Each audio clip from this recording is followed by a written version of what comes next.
29장에서 영광스러웠던 지난날을 회상했던 욥은 이제 극도로 비참한 자기의 현실로 눈을 돌리게 됩니다.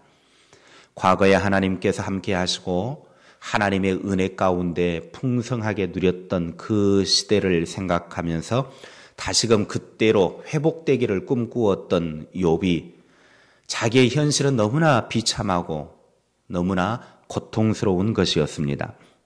지난날의 영광스러운 모습과 비교할 때 욥은 지금 자기가 당하고 있는 이 시련의 시간은 너무나 고통스럽고 절망스럽고 힘들어서 그는 이 시간이 빨리 지나갔으면 좋겠다. 그래서 오죽했으면 차라리 내가 죽는 게 더 낫겠다라고 말할 정도로 욥은 그렇게 고통스러운 시간을 지내고 있었습니다.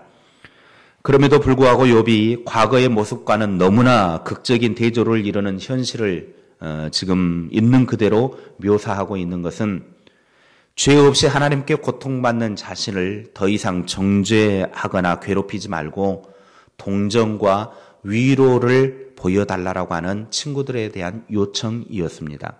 너희들은 자꾸 내가 죄인이다라고 이야기를 하는데 나는 너희들이 말하는 그런 죄인이 아니다. 그러니 나에게 좀 동정심을 베풀어주고 나에게 좀 위로를 해달라. 나는 지금 너무 힘들다.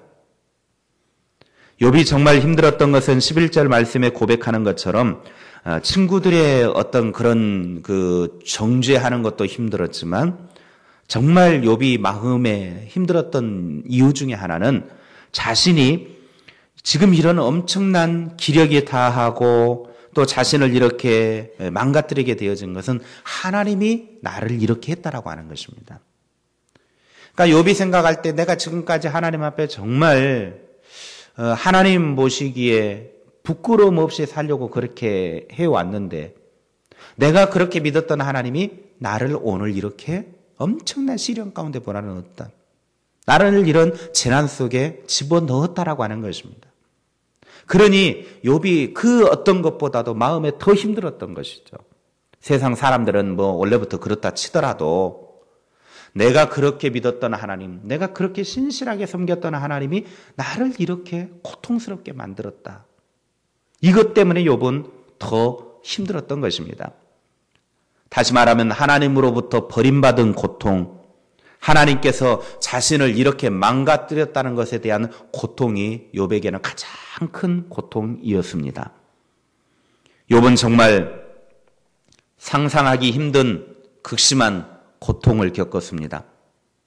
차라리 태어나지 않기를 바랐던 심정을 가질 만큼의 엄청난 시련을 당할 수밖에 없었습니다. 1절부터 10절에 구구절절 보면 과거에 자신을 존경했던 자들이 또 자신의 도움을 받고 빌어먹고 살던 사람들이 오히려 지금은 자신을 조롱할 때 욥의 심정을 한번 생각해 보십시오. 과거에 자기의 그늘 밑에서 쉼을 누렸던 사람들, 거기에서 배불림을 누렸던 사람들, 그런 사람들이 이제 와가지고는 욥이 어려움을 당하니까 그 욥을 향하여서 저주를 하고 조롱을 하고 얼마나 욥의 마음이 힘들었겠냐 이겁니다. 그러니까 욥은 지금 사람들로부터 버림받은 고통과 하나님께로부터 버림받은 고통을 동시에 겪고 있는 것입니다. 마치 예수님께서 십자가에 달리셨을 때 엘리 엘리 라마 사박다니 나의 하나님 어찌하여 나를 버리셨나이까. 세상 사람들도 한 주 전만 해도 호산나 다윗의 자손이여 하면서 환호하면서 예수님을 왕으로 모셔드릴 때가 언제였는데 일주일이 지나고 나니까 아무도 도와주지 않더라는 겁니다. 사람들이 다 버렸습니다. 심지어는 아버지인 하나님마저도 자신을 버렸고 침묵하고 계셨습니다. 그때 십자가에서 엘리 엘리 라마 사박다니 예수님의 심정이 어떻게 되나?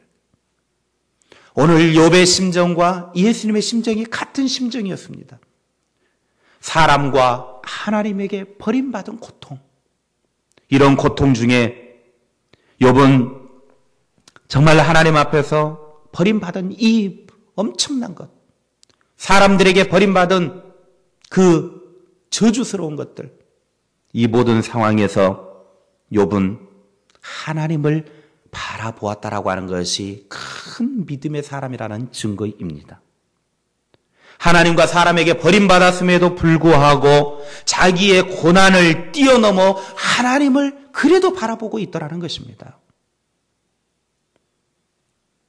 고난을 하나님이 주신 것으로 받을 때 그 사람에게는 희망이 있습니다. 하나님께서 주신 것은 버릴 것이 하나도 없습니다. 여기서 말하는 고난은 내가 잘못해서 당하는 고난을 말하는 것이 아니라 믿음의 시련을 말하는 것입니다. 내가 잘못하고 내가 죄를 지어서 고난을 당하는 건 그건 당연한 대가죠. 왜? 죄에 대한 벌입니다. 그러나 내가 믿음 욥처럼 잘못한 것이 없고 믿음 생활 잘하고 그렇게 살아가는데도 내가 그런 어떤 엄청난 재난을 시련을 당할 수 있다는 것이죠. 내가 상상할 수 없는 일들을 경험할 수 있다는 것이죠. 이런 믿음의 시련, 이건 하나님께서 우리에게 주신 것인데 이런 믿음의 시련은 하나님이 주셨을 때 나에게 버릴 것이 하나도 없는 하나님의 복이라고 하는 사실입니다. 그래서 디모데전서 4장 4절에 바울은 이렇게 말합니다. 하나님께서 지으신 모든 것이 선함에 감사함으로 받으면 버릴 것이 없나니. 한번 따라합시다.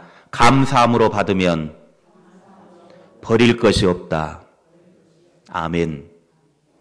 하나님께서는 이 세상의 모든 것을 다 선하게 하셨기 때문에 하나님이 우리에게 주신 믿음의 시련조차도 내가 감사함으로 받으면 고난이라 할지라도 그것이 필요해서 하나님께서 내게 주신 것이기 때문에 그것을 감사함으로 받으면 그것이 내게 버릴 것이 없는 복이 된다라고 하는 사실입니다.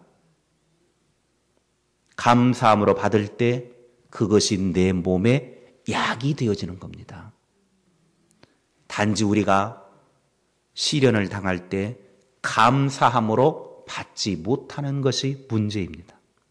믿음의 시련을 당할 때 그걸 감사함으로 받지 못하고 원망하고 불평하고 그걸로 인하여 죄를 짓는 것이 문제이지, 하나님이 나에게 시련을 주셨을 때 그걸 내가 감사함으로 받을 수 있는 믿음만 있다고 하면 그것은 버릴 것이 없는 축복의 도구가 된다라고 하는 사실을 믿으시기 바랍니다. 야고보서 5장 13절에 너희 중에 고난당하는 자가 있느냐? 그는 기도할 것이요. 내게 있는 하나님이 주시는 시련, 믿음의 고난을 당할 때 그 문제를 가지고 감사함으로 하나님께 나아간다고 하면, 하나님께로 기도로 나아갈 수만 있다고 하면 그것이 우리들에게는 큰 복으로 변화될 것입니다. 믿음의 시련이 오히려 하나님께 가까이 가는 기도의 통로가 되어서 하나님의 마음을 깨닫게 되고 하나님의 뜻을 이루어 드릴 수 있다면 고난은 변장된 하나님의 축복입니다. 하나님께서 우리들에게 믿음의 시련을 주시는 이유를 알아야 합니다. 왜 하나님께서 잘 살고 있는 나를 시험하시는가? 우리는 가끔 가다가 그런 생각을 하죠. 하나님 왜 시험을 주십니까? 차라리 시험을 안 주는 게 나은데. 나를 고난 가운데 안 밀어넣고 지금 그냥 이렇게 살아가는 게 좋은데 왜 하나님 자꾸 나에게 이런 시련을 주십니까? 그럴 때가 많이 있죠. 그건 하나님의 마음을 몰라서 그러는 겁니다. 우리는 자꾸 여기까지만, 이 정도면 됐다, 그렇게 생각하지만 하나님은 아니다. 너는 그렇게 머물러서는 안 된다. 하나님의 마음은 우리의 마음과 다릅니다. 하나님이 왜 우리를 그렇게 시련하십니까? 믿음의 시험을 주십니까? 신명기 8장 16절에 보면 그 대답을 해주고 있습니다. 신명기 8장 16절에 이렇게 말씀합니다. 네 조상들도 알지 못하던 만나를 광야에서 내게 먹이셨나니 이는 다 너를 낮추시며 너를 시험하사 마침내 내게 복을 주려 하심이었느니라. 하나님이 우리를 시험하는 이유는 이스라엘 백성들의 역사를 통해서 우리들에게 가르쳐 줍니다. 이스라엘 백성들에게 하나님께서 직진으로 가나안 땅에 들어갈 수 있는 길도 있었습니다. 그런데 하나님은 직진으로 직행하지 않고 일부러 완행버스 타게 했습니다.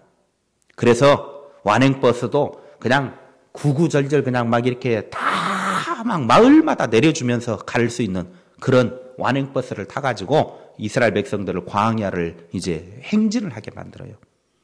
그래서 그들이 40년 동안 광야에서 삶을 살아가는데 광야에서 그들이 먹고 살 만한 게 뭐가 있습니까? 설령 애굽에서 나올 때 뭐 먹을 걸 가지고 나왔다고 한들 그게 얼마나 가겠습니까?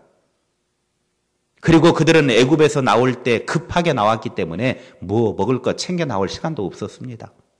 그렇다고 충분한 돈을 가지고 나온 것도 아니었습니다. 뭐 충분한 돈을 가지고 나왔던 들 어디에서 뭘 사 먹겠습니까? 광야인데.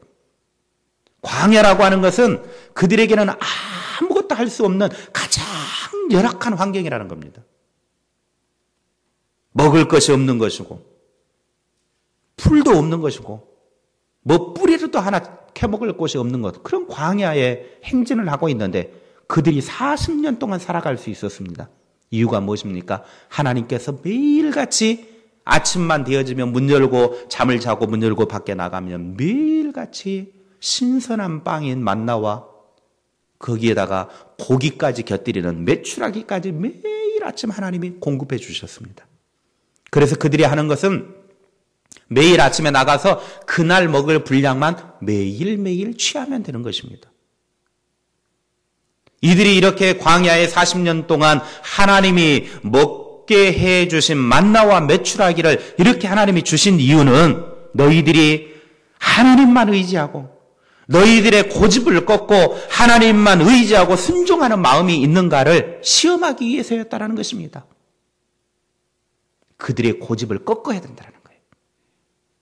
그리고 하나님만을 의지하고 하나님만을 순종할 수 있는 마음, 이걸 하나님이 40년 동안 훈련의 기간으로 보신 겁니다. 굶주리고 목마른 고생길로 인도하신 이유입니다. 우리 같으면 직진길로 바로 갑시다.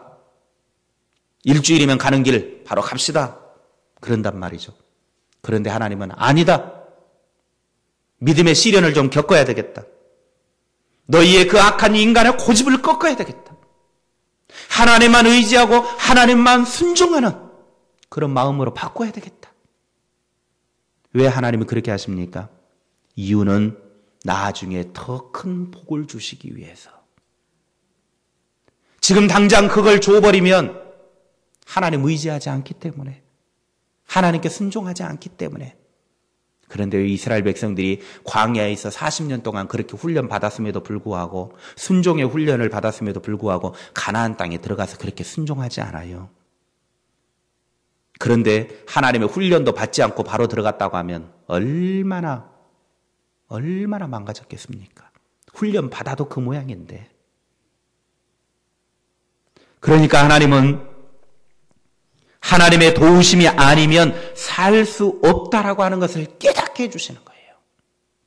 우리의 삶에 하나님이 시련을 주시는 이유는 하나님의 도움이 없이는 나는 살아갈 수 없는 존재이고 하나님께 순종하지 않으면 안 된다라고 하는 사실을 깨닫게 하시는 것입니다. 그리고 나서 하나님께 순종하고 하나님만 의지하고 믿음으로 살아가게 되어지면 이 믿음의 시련을 잘 통과하고 나면 후에 더 큰 복으로 주시려고 우리를 믿음의 시련 가운데 집어넣는 것입니다. 예레미야 17장 10절에 나 여호와는 심장을 살피며 폐부를 시험하고 각각 그의 행위와 그의 행실대로 보응하나니, 우리가 시련을 잘 이겨내면, 믿음으로 이겨내면 그 이겨내는 행위대로 하나님은 보응해 주신다고 약속하셨습니다. 믿음의 시련이 올 때 감사함으로, 기도로, 하나님께 가까이 함으로 이겨내는 저와 여러분이 될 수 있기를 바랍니다. C.S. 루이스라고 하는 분이 계십니다. 우리가 잘 아는 나니아 연대기라고 하는 그 책을 쓰신 분이죠. 영화로도 나온 그 아주 훌륭한 믿음의 책인데요. 그분이 고난에 대해서, 믿음의 시련에 대해서 이렇게 표현을 했습니다. 하나님은 기쁨 가운데서는 우리에게 조용히 말씀하신다. 그러나 고통 가운데서는 큰 소리로 말씀하신다.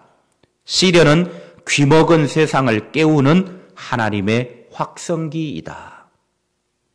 나에게 있는 시련은 하나님께서 귀먹은 세상을 향하여 깨우는 하나님의 마이크 소리와 같다는 것입니다.